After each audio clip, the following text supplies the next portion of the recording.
மத்தேயு 27 விடியற்காலமான போது சகல பிரதான ஆசாரியரும் ஜனத்தின் மூப்பரும் இயேசுவை கொலை செய்யும்படி அவருக்கு விரோதமாக ஆலோசனை பண்ணி அவரை கட்டி கொண்டு போய் தேசாதிபதியாகிய பெந்தியு பிலாத்துவினிடத்தில் ஒப்பு கொடுத்தார்கள். அப்பொழுது அவரை காட்டி கொடுத்த யூதாஸ் அவர் மரணாக்கினைக்குள்ளாக தீர்க்கப்பட்டதை கண்டு மனஸ்தாபப்பட்டு அந்த 30 வெள்ளிக்காசை பிரதான ஆசாரியரிடத்திற்கும் மூப்பரிடத்திற்கும் திரும்ப கொண்டு வந்து, குற்றமில்லாத இரத்தத்தை நான் காட்டி கொடுத்ததினால் பாவம் செய்தேன் என்றான். அதற்கு அவர்கள், எங்களுக்கென்ன, அது உன் பாடு என்றார்கள். அப்பொழுது அவன் அந்த வெள்ளிக்காசை தேவாலயத்திலே எறிந்துவிட்டு புறப்பட்டு போய் நான்கு கொண்டு செத்தான். பிரதான ஆசாரியர் அந்த வெள்ளிக்காசை எடுத்து, இது இரத்த கிரயமானதால் காணிக்கை பெட்டியிலே இதை போடலாகாதென்று சொல்லி ஆலோசனை பண்ணின பின்பு அந்நியரை அடக்கம் பண்ணுவதற்கு குயவனுடைய நிலத்தை அதனாலே கொண்டார்கள். இது நிமித்தம் அந்த நிலம் இந்நாள் வரைக்கும் இரத்த நிலம் எனப்படுகிறது. இஸ்ரவேல் புத்திரரால் மதிக்கப்பட்டவருக்கு கிரயமாகிய 30 வெள்ளிக்காசை அவர்கள் எடுத்து, கர்த்தர் எனக்கு கற்பித்தபடி குயவனுடைய நிலத்திற்காக அதை கொடுத்தார்கள் என்று எரேமியா தீர்க்கதரிசியால் உரைக்கப்பட்டது அப்பொழுது நிறைவேறிற்று. இயேசு தேசாதிபதிக்கு முன்பாக நின்றார். தேசாதிபதி அவரை நோக்கி, நீ யூதருடைய ராஜாவா என்று கேட்டான். அதற்கு இயேசு, நீர் சொல்லுகிறபடிதான் என்றார். பிரதான ஆசாரியர் மூப்பரும் அவர் மேல் குற்றஞ்சாட்டுகையில் அவர் மார்த்தரம் ஒன்றும் சொல்லவில்லை. அப்பொழுது பிலாத்து அவரை நோக்கி, இவர்கள் உன்மேல் எத்தனையோ குற்றங்களை சாட்டுகிறார்களே, நீ அவைகளை கேட்கவில்லையா என்றான். அவரோ ஒரு வார்த்தையும் மார்த்தரமாக சொல்லவில்லை. அதனால் தேசாதிபதி மிகவும் ஆச்சரியப்பட்டான். காவல் பண்ணப்பட்டவர்களில் எவனை விடுதலையாக்க வேண்டும் என்று ஜனங்கள் கேட்டுக்கொள்வார்களோ அவனை அவர்களுக்காக விடுதலையாக்குவது பண்டிகை தோறும் தேசாதிபதிக்கு வழக்கமாயிருந்தது. அப்பொழுது காவல் பண்ணப்பட்டவர்களில் பரபாஸ் எனப்பட்ட பேர் போன ஒருவன் இருந்தான். பொறாமையினாலே அவரை ஒப்பு கொடுத்தார்கள் என்று பிலாத்து அறிந்து அவர்கள் கூடியிருக்கையில் அவர்களை நோக்கி, எவனை நான் உங்களுக்கு விடுதலையாக்க வேண்டும் என்று இருக்கிறீர்கள், பரபாசையோ கிறிஸ்து எனப்படுகிற இயேசுவையோ என்று கேட்டான். அவன் நியாயாசனத்தில் உட்கார்ந்திருக்கையில் அவனுடைய மனைவி அவனிடத்தில் ஆள் அனுப்பி, நீர் அந்த நீதிமானை ஒன்றும் செய்ய வேண்டாம், அவர் நிமித்தம் இன்றைக்கு சொப்பனத்தில் வெகு பாடுபட்டேன் என்று சொல்ல சொன்னாள். பரபாசை விட்டுவிட கேட்டுக்கொள்ளவும் இயேசுவை கொலை செய்விக்கவும் பிரதான ஆசாரியரும் மூப்பரும் ஜனங்களை ஏவி விட்டார்கள். தேசாதிபதி ஜனங்களை நோக்கி, இவ்விருவரில் எவனை நான் உங்களுக்கு விடுதலையாக்க வேண்டும் என்று கேட்டான். அதற்கு அவர்கள் பரபாசை என்றார்கள். பிலாத்து அவர்களை நோக்கி, அப்படியானால் கிறிஸ்து எனப்பட்ட இயேசுவை நான் என்ன செய்ய வேண்டும் என்று கேட்டான். அவனை சிலுவையில் அறைய வேண்டும் என்று எல்லாரும் சொன்னார்கள். தேசாதிபதியோ, ஏன் என்ன பொல்லாப்பு செய்தான் என்றான். அதற்கு அவர்கள், அவனை சிலுவையில் அறைய வேண்டும் என்று அதிகமாய் கூக்குரலிட்டு சொன்னார்கள். கலகம் அதிகமாகிறதே அல்லாமல் தன் பிரயத்தனத்தினாலே பிரயோஜனமில்லை என்று பிலாத்து கண்டு தண்ணீரை அள்ளி ஜனங்களுக்கு முன்பாக கைகளை கழுவி, இந்த நீதிமானுடைய இரத்த பழிக்கு நான் குற்றமற்றவன், நீங்களே பார்த்து கொள்ளுங்கள் என்றான். அதற்கு ஜனங்கள் எல்லோரும், இவனுடைய இரத்த பழி எங்கள் மேலும் எங்கள் பிள்ளைகள் மேலும் இருப்பதாக என்று சொன்னார்கள்.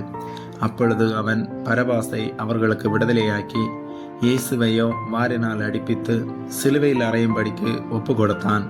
அப்பொழுது தேசாதிபதியின் போர்ச்சேவகர் இயேசுவை தேசாதிபதியின் அரமனையிலே கொண்டு போய் போர்ச்சேவகரின் கூட்டம் முழுவதையும் அவரிடத்தில் கூடி வர செய்து அவர் வஸ்திரங்களை கழற்றி சிவப்பான மேலங்கியை அவருக்கு உடுத்தி முள்ளுகளால் ஒரு முடியை பின்னி அவர் சிரசின் மேல் வைத்து அவர் வலது கையில் ஒரு கோலை கொடுத்து அவர் முன்பாக முழங்காற்படியிட்டு, யூதருடைய ராஜாவே வாழ்க என்று அவரை பரியாசம் பண்ணி அவர் மேல் துப்பி அந்த கோலை எடுத்து அவர் சிரசில் அடித்தார்கள்.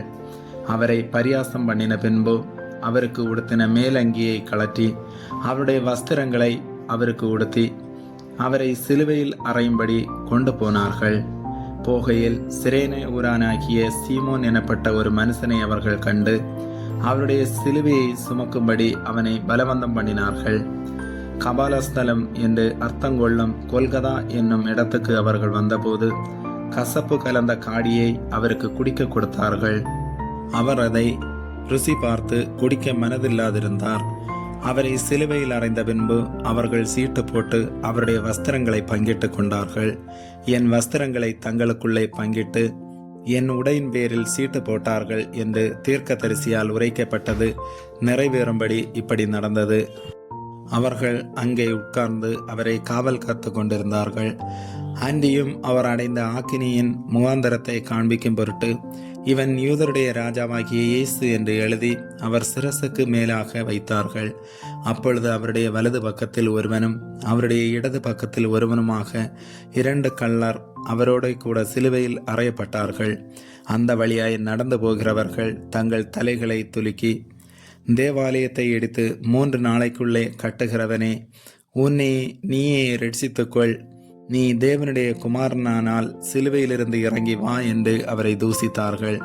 அப்படியே பிரதான ஆசாரியரும் வேதபாரகரும் மூப்பரும் பரியாசம் பண்ணி மற்றவர்களை ரட்சித்தான். தன்னைத்தான் ரட்சித்துக் கொள்ள திராணி இல்லை.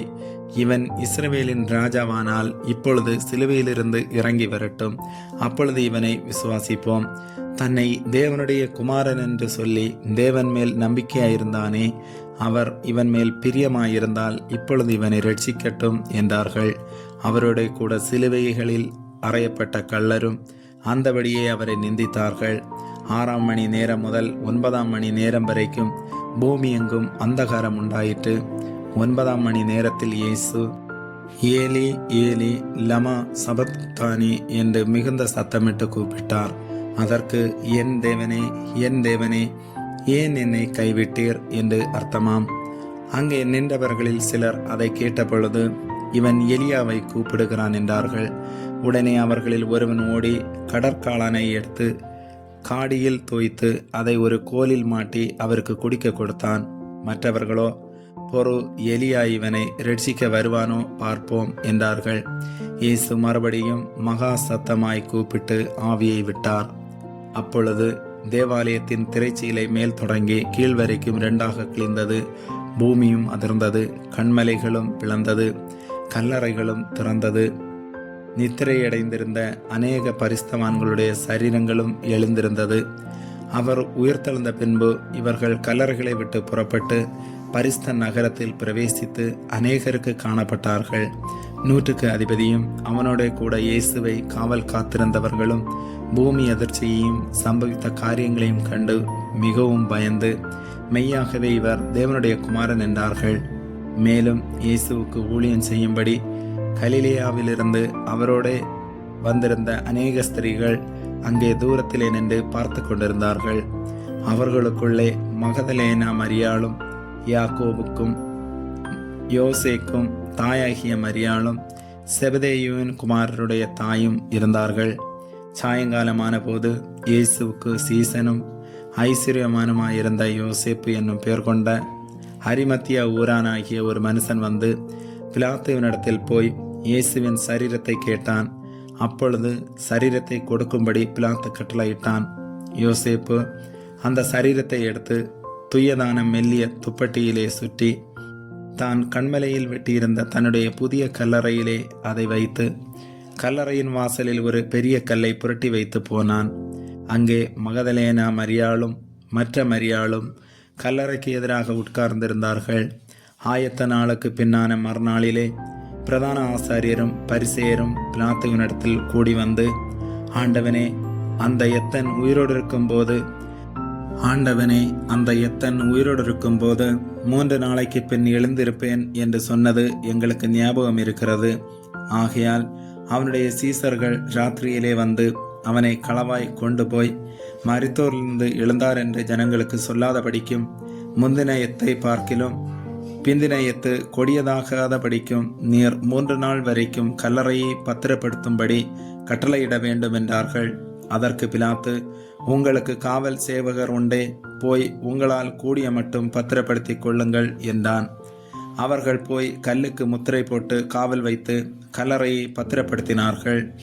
ஆமேன்.